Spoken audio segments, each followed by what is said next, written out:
Assalamualaikum warahmatullahi wabarakatuh. Selamat siang Pak Mulyadi. Hari ini saya mencoba untuk melakukan wawancara dengan Bapak guna untuk menyelesaikan tugas demonstrasi kontekstual saya pada modul 3.1, yaitu pengambilan keputusan berbasis nilai-nilai kebajikan sebagai pemimpin. Pak Mulyadi ini adalah kepala sekolah di SMA Negeri 3 Kabupaten Tebo, di mana saya adalah salah seorang guru yang bertugas di sekolah ini. Terima kasih Pak telah meluangkan waktunya untuk bisa saya wawancarai. Begini Pak, nanti ada beberapa pertanyaan yang akan saya tanyakan kepada Bapak terkait dengan tema modul saya saat ini Pak. Selama ini mungkin Pak, di sekolah kita ini kan terdapat beberapa kasus-kasus yang terjadi ya Pak ya. Tentunya Bapak sebagai pimpinan di sini tentunya dapat mengidentifikasi kasus-kasus yang merupakan mana yang termasuk mungkin dilema etika dan mana lagi yang termasuk ke dalam rujukan moral. Nah, menurut Bapak, bagaimana Bapak menanggapi hal itu atau mengidentifikasinya? Nah, ya, baiklah. Terima kasih. Cara kita mengidentifikasi kasus-kasus yang mungkin yang berhubungan dengan dilema etika dan rujukan moral. Banyak sekali kasus-kasus yang terjadi di sekolah, baik itu antara guru dengan guru, kemudian antara siswa dengan siswa, bisa juga antara guru dengan siswa. Kemudian ketika kasus dilema etika ini, kebanyakan kadang-kadang kita dapatkan dari guru antara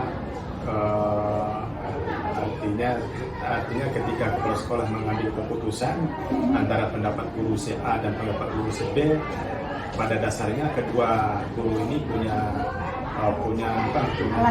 alasan dan tujuan yang sama untuk tujuan untuk membangun sekolah SMA Negeri 3 Tebo ini. Tapi kita mungkin tentu harus sebagai kepala sekolah tentu harus mengambil keputusan di antara dua pendapat ini. Tentu ketika kita sebelum mengambil keputusan tentu kita lihat resikonya, kemudian kepentingan untuk sekolah ini, kemudian juga kita komunikasikan dengan semua pihak yang ada atau semua guru atau tenaga pendidikan. Jadi kalau memang itu sudah kita lihat dan kita komunikasikan, itu baru bisa kita mengambil kesimpulan, sehingga setelah kita mengambil kesimpulan nanti semua pihak bisa menerima. Walaupun ada satu dua pihak yang tidak bisa menerima, tetapi bisa kita minimalisirkan atau minimalkan permasalahan yang ada di sekolah. Terus begini ya, bagaimana Bapak dapat menjalankan atau mengambil sebuah keputusan yang Bapak ambil ya, tentunya terutama untuk kasus-kasus di mana ini kan tadi Bapak katakan adalah biasanya guru-guru memiliki tujuan dan alasan yang berbeda, tetapi tujuannya sama ya Pak ya, berarti kan di antara itu mereka sama-sama memiliki benar ya, beralasan benar gitu ya Pak, atau sama-sama mengandung nilai kebajikan sendiri Pak. Jadi bagaimana Bapak dapat menjalankan atau mengambil keputusan yang kira-kira sama-sama benar seperti itu Pak? Jadi itulah fungsinya seorang kepala sekolah di dalam menangani sebuah pendapat atau beberapa pendapat dari pendidikan, walaupun pendapat atau pendapat dari semua guru itu mempunyai kebenaran semua, tetapi tentu harus kita lihat setelah kita komunikasikan dengan semua guru, pendapat mana yang lebih pas untuk kita simpulkan di dalam mengambil keputusan.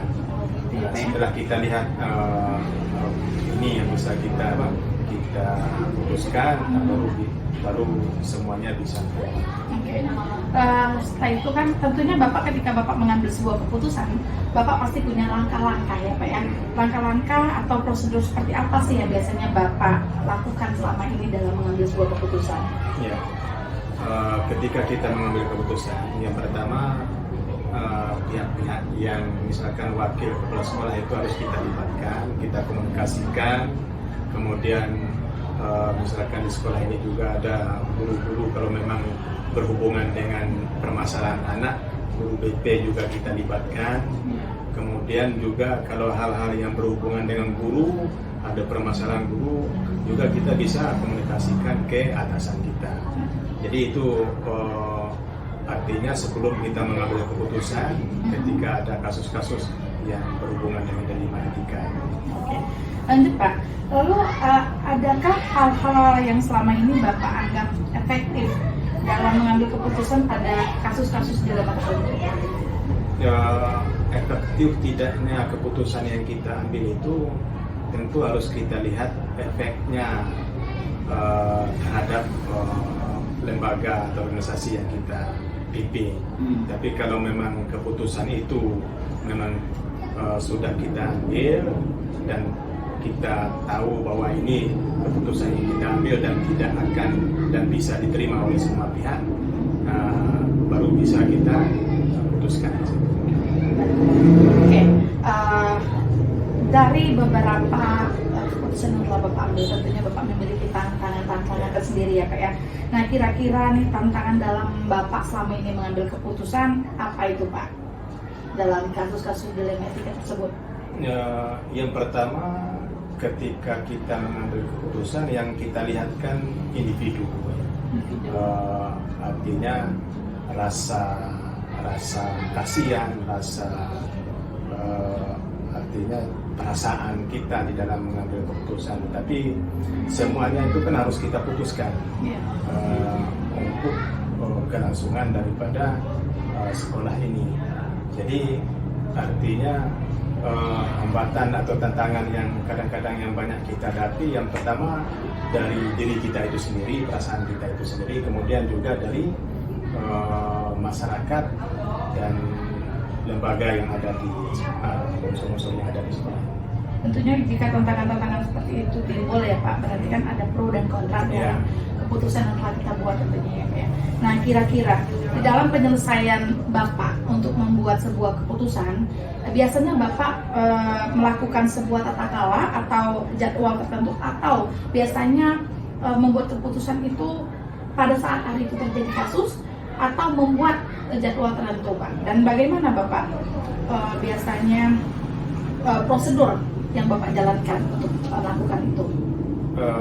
Jadi ketika kita menyelesaikan kasus yang terjadi di sekolah itu dengan dilema etika dan rujukan moral, tentu yang pertama kita lihat kasusnya ya. Jadi kalau memang kasus itu mengharuskan kita harus mengambil keputusan pada saat itu dan menyelesaikan pada saat itu, karena ada kasus yang nanti akan berpengaruh besar terhadap sekolah atau lembaga ini, tentu harus kita selesaikan dengan cepat pada saat itu dan dengan dengan melibatkan semua unsur yang ada di sekolah ini. Kemudian juga kalau ada kasus-kasus yang membutuhkan waktu yang beberapa lama, mungkin bisa kita jadwalkan untuk menghadirkan mereka dalam kasus tersebut. Berarti itu menyesuaikan dengan kasus yang terjadi. Lalu apakah Bapak membutuhkan seseorang atau faktor-faktor yang mungkin selama ini mempermudah Bapak untuk akan membantu Bapak dalam membuat sebuah keputusan? Ya. Yang pertama yang membantu saya sebagai kepala sekolah dalam mengambil keputusan, yang pertama wakil kepala sekolah, itu yang tempat kita bermaslahat, berdiskusi terlebih dahulu. Kemudian juga Bapak Ibu guru yang ada di sekolah, yang kita anggap lebih dewasa dan lebih punya pemahaman tentang kasus-kasus tersebut. Kemudian juga kita minta pendapat kepada pimpinan kita. Berarti melakukan koordinasi bersama ya, baik koordinasi ke atas maupun sejalan gitu ya Pak ya. Nah, dari semua yang telah Bapak sampaikan tadi, kira-kira adakah pembelajaran untuk saya ataupun teman-teman dari CGP Angkatan 9 saya untuk bagaimana mengambil sebuah keputusan dari pengalaman yang Bapak telah jalankan selama ini? Jadi artinya ketika kita mengambil kebijakan atau kesimpulan, yang pertama kita harus memahami dulu permasalahan yang terjadi. Kemudian kita juga harus tahu bagaimana siapa saja yang mau kita libatkan di dalam memecahkan permasalahan ini, termasuk ketika kita minta pendapat kepada wakil kepala sekolah, kemudian guru-guru yang kita anggap lebih senior di dalam menyelesaikan permasalahan ini. Jadi saya selaku kepala sekolah selama ini itu yang saya gunakan, di samping tujuan utama bagaimana sekolah ini menjadi lebih baik. Jadi itu muaranya. Oke, lanjut Pak. Nah, kira-kira dari pembicaraan kita tadi Pak, bahasanya pasti tentunya Bapak punya rencana ke depan sebagai seorang pimpinan nih Pak ya, dalam Bapak mengambil sebuah keputusan yang mengandung unsur dilema tersebut. Nah, jadi pertanyaan saya adalah bagaimana Bapak dapat mengukur efektivitas dalam pengambilan keputusan yang Bapak ambil untuk rencana ke depan itu Pak?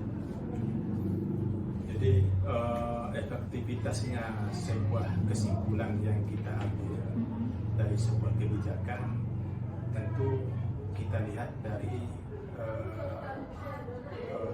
pengaruh atau seberapa besar pengaruh atau yang menerima dari hasil keputusan atau kebijakan yang kita buat.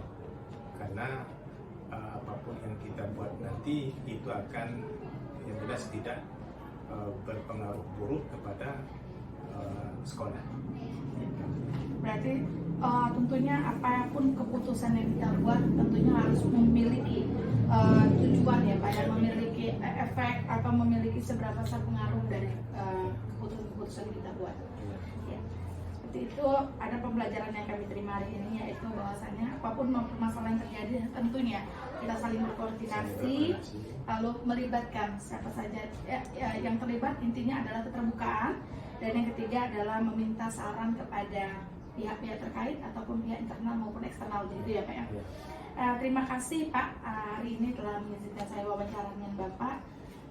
Saya ucapkan wabillahi taufiq wal hidayah. Wassalamualaikum warahmatullahi wabarakatuh. Waalaikumsalam warahmatullahi wabarakatuh.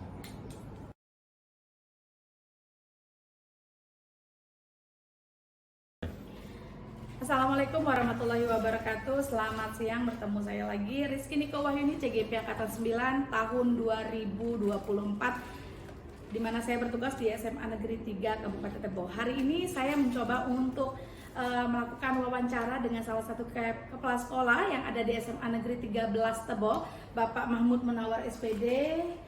Selamat siang Pak. Selamat siang Bu. Nah, bagaimana kabarnya Pak? Alhamdulillah baik. Alhamdulillah. Terima kasih Pak atas waktunya yang telah membolehkan saya melakukan wawancara dengan Bapak dalam rangka demonstrasi kontekstual pada modul 3.1, yaitu dengan tema pengambilan keputusan berbasis nilai-nilai kebajikan sebagai seorang pemimpin. Nah, sebelum saya melakukan wawancara ini Pak, tentunya ada beberapa kasus-kasus yang terjadi di sekolah Bapak, baik kasus-kasus yang dilakukan oleh siswa maupun yang dilakukan mungkin dari instansi itu sendiri. Iya.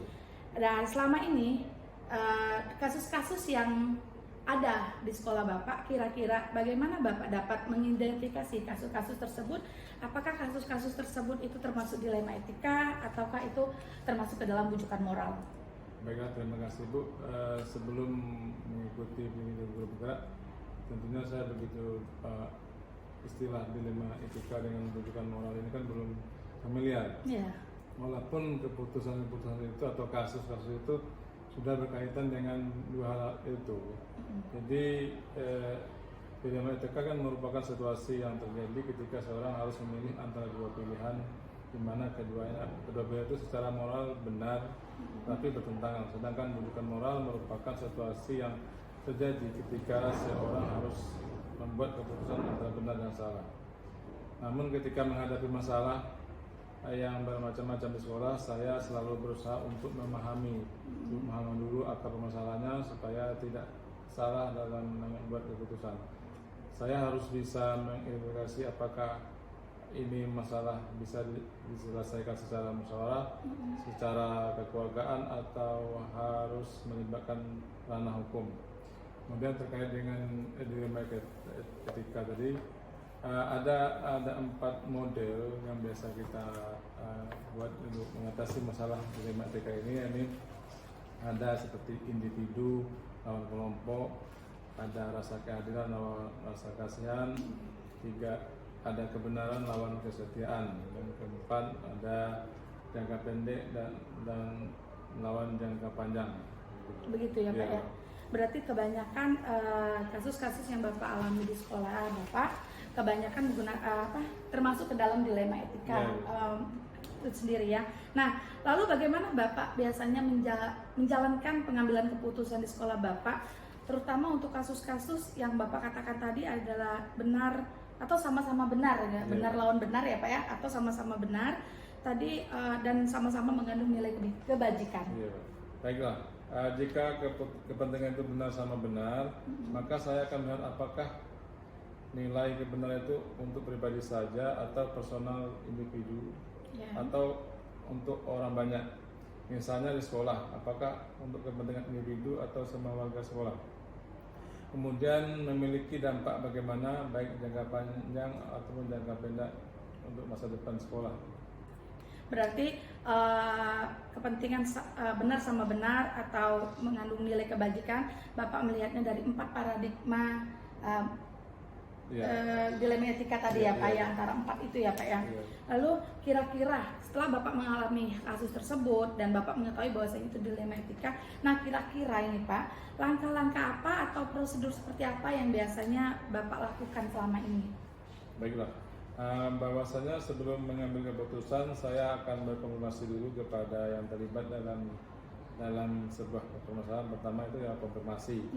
Yang kedua saya harus mendengarkan tidak hanya dari satu pihak saja atau satu orang saja, tetapi juga dari orang lain. Misalnya ketika saya mendengarkan kasus murid di sekolah, saya tentu akan bertanya kepada siswa yang melihat ketika terjadi masalah.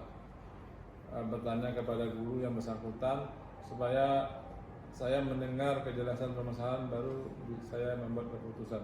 Ya, berarti ada konfirmasi ulang ya Pak ya. Lalu kira-kira dari selama ini yang Bapak lakukan pengambilan keputusan tersebut, kira-kira apakah ada gitu Pak tantangan yang berarti dalam Bapak membuat sebuah atau pengambilan sebuah keputusan pada kasus dilema etika tersebut?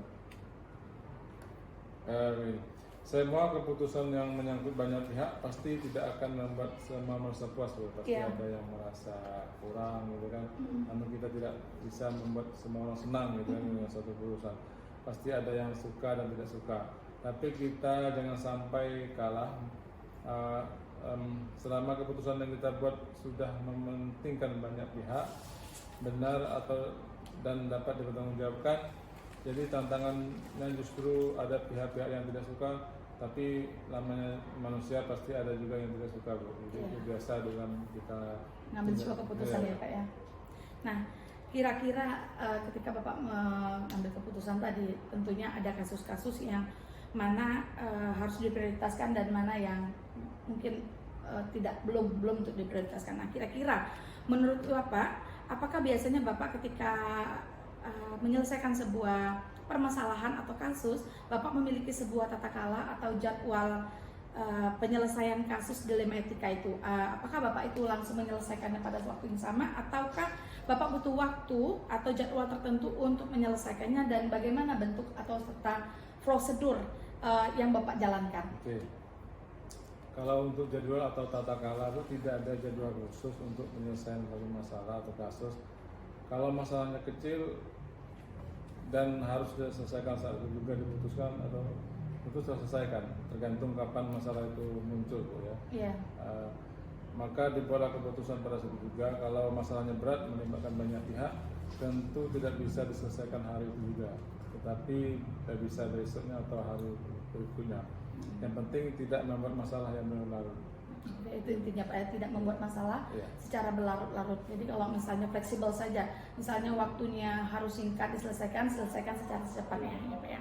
Nah, kira-kira dalam Bapak mengambil sebuah keputusan dari kasus-kasus tertentu, tentunya ada seseorang atau faktor-faktor yang mungkin selama ini membantu Bapak atau mempermudah Bapak untuk membuat sebuah keputusan. Kira-kira bagaimana Bapak? Sebagai kepala sekolah tentunya ada perlu orang-orang yang sekitar kita yang sebagai pertimbangan ya. Biasanya saya akan berdiskusi dengan orang terdekat saya, dan ada juga pihak pengawas sekolah jika kaitannya dengan kedinasan. Namun ada juga Pak Komite sekolah kami yang selama ini sangat kooperatif, bisa membantu menyelesaikan masalah-masalah atau membantu sekolah kita. Sama ini saya juga sering berdiskusi dengan orang-orang terdekat Masyarakat begitu ya? orang terdekat termasuk juga istri dan rekan-rekan kepala sekolah yang lain juga dengan teman-teman guru di sekolah. Begitu ya Pak ya. Nah, kira-kira dari yang Bapak sampaikan tadi, ada orang-orang terdekat yang membantu, baik itu mungkin dari internal sendiri maupun eksternal sekolah itu Bapak yang Bapak pimpin. Tentunya ada mungkin ada pembelajaran yang bisa saya dapat secara pribadi maupun rekan-rekan CGP Angkatan 9 nantinya yang bisa Bapak share ke kami, kira-kira bagaimana cara mengambil keputusan dari dilema etika ini. Oke. Tentu saja pembelajaran yang kita ambil dalam mengambil keputusan, dalam mengambil sebuah keputusan tidak perlu terburu-buru, harus berhati-hati, harus bisa berpikir ini masalahnya apa, kemudian baru bisa mengambil keputusan. Tentu kita bisa berkolaborasi dengan pihak lain yang bisa mengatasi permasalahan yang kita hadapi.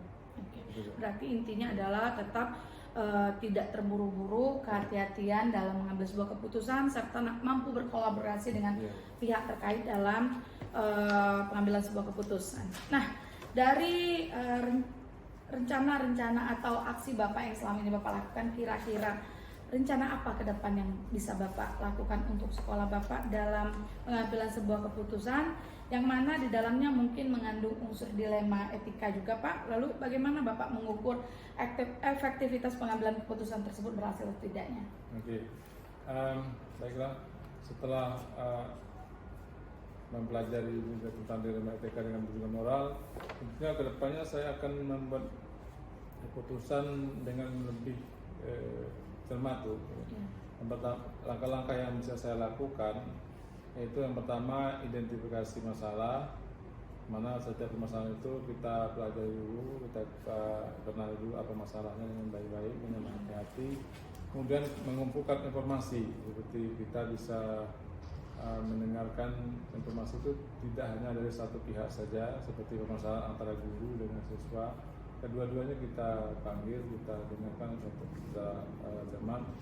Kemudian identifikasi alternatif masalah ya, kita mencari alternatif atau penyelesaian masalah. Kemudian selanjutnya evaluasi alternatif. Kemudian pilih solusi terbaik. Setelah langkah ini paling penting juga, langkah kelima itu pilihlah solusi terbaik. Ada beberapa solusi yang bisa kita tawarkan kepada siswa atau penyelesaian masalah. Seperti beberapa waktu yang lalu saya menghadapi masalah siswa yang sering tidak masuk sekolah karena bekerja katanya. Satu sisi kan dia butuh uang untuk sekolahnya, satu sisi dia sering terlambat. Itu masalahnya, dia sering terlambat sekolah karena dia malamnya dia kerja ya. Jadi tentu kita cari solusi yang terbaik. Satu sisi kita kasihan dia sekolah sambil kerja ya, satu sisi dia harus mengikuti peraturan. Jadi banyak keluhan dari guru-guru tentang siswa itu. Jadi kita mencari solusi terbaik bagaimana siswa itu dia tetap sekolah dan tetap waktu, dan dia juga tetap dapat bekerja ya Pak? Dapat bekerja ya.